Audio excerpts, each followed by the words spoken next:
Hey, welcome back to Woolf Weekly. You know, we're talking about getting real, and a lot of you guys had psychology class in college, and maybe you had it in high school, and you learned about a guy named Abraham Maslow. And Maslow came up with Maslow's hierarchy of needs, that little triangle where he showed the things that we needed as we moved up through life. And, you know, I love that.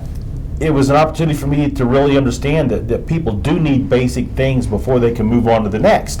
And so when we start talking about getting real in education, we also need to consider the reality of where some of our students are. And I'll tell you, the people in our district and our community and parents, if you have an opportunity to be able to invest your life in a student to where you help them move up, because you know the very baseline of Maslow's hierarchy was physiological needs.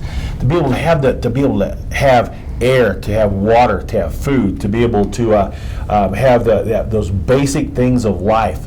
We have so many students who don't have those things. So it's an opportunity for us to really have an opportunity to deal with that.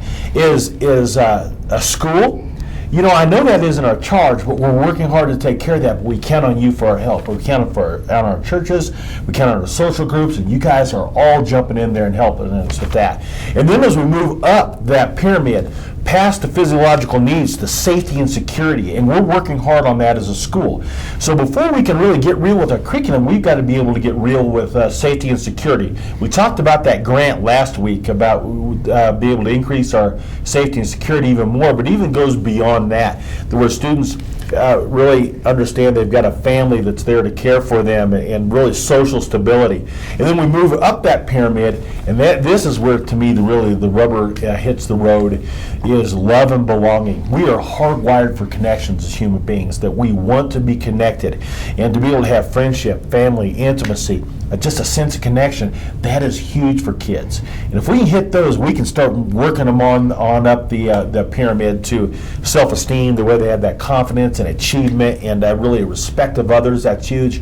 And ultimately, those of you who had the psychology class, to self-actualization, where they you know, morality, the creativity, the spontaneity, the acceptance, where they really, life is going great. But for us to be able to get them there, to be able to have that joyful, spontaneous life with meaning and purpose, we've got to start somewhere, and we've got to make sure those things happen. So as educators, we're going to focus on that. As community, we're going to ask you to help us focus on those things and take care of those needs so we can get real in moving forward with our kids. You know, Maslow was kind of interesting. It made me think of a quote by Nicholas Ferroni, who said, "Students who are loved at home come to school to learn, but students who aren't come to school to be loved."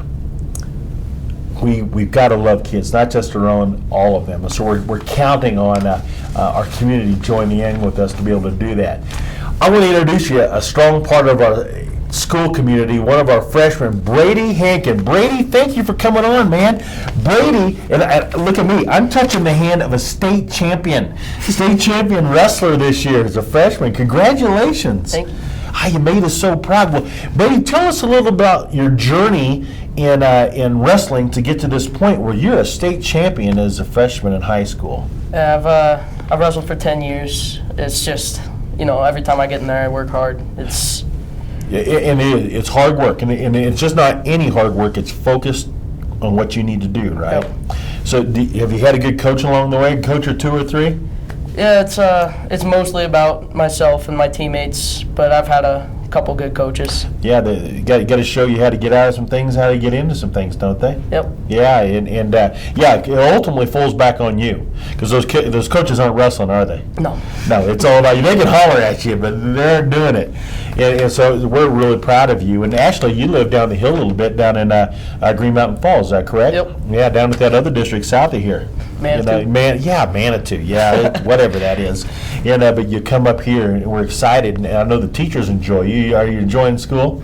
Yeah, I like it a lot better here. Yeah, good deal. Why? It's a better school. Better school. People. Better, you enjoy it? Okay. Yeah, you guys put that. You got it. Okay. But also, your coach. Yeah, he's a good dude. You got an Olympic caliber guy, don't you? Yep. Yeah. We're real proud to have him, and glad that he's part of who we are. On that. So, what are your plans? You don't just wrestle during the season. This spring, how are you wrestling this spring? I'm doing a lot of off-season stuff. I get a lot of people from like around the state to get into one room and wrestle. So you're doing Greco-Roman and Freestyle. and that'll be throughout the summer? Yeah, and then right when school starts, it gets back into folk style again. All right. So what's your ultimate goal with wrestling? You know, Olympic champion, NCAA champion, Nice, whatever. nice. You hit Penn State and then go on from there. Yep. You know, Penn State will look at your grades. You understand that? I do understand. Okay, good deal. Okay, we got to get him going. Guys, Brady, I'm so proud of you, and thank you for tuning in to Wolf's Weekly. Hey, guys, I want to switch tone just a little bit. We had a tremendous loss in our family, in our Woodland Park family this last week. Young man that sits behind this camera every week, and he looks at me and he goes, like this is time to go, and then he usually rolls his eyes at me when I say stupid things and make fun of whatever, and we lost that young man, Jaden, this last week, and our heart goes out to the Hensley family and to the friends of Jaden, and he will be tremendously missed. And so this Wolf's Weekly, normally you see little Jaden's name float by at the end, and that'll be missed as well. So we'll be praying for that family. Our hearts, our prayers are with them. And guys, thanks for tuning in to Wolf's Weekly, and we'll catch you next week.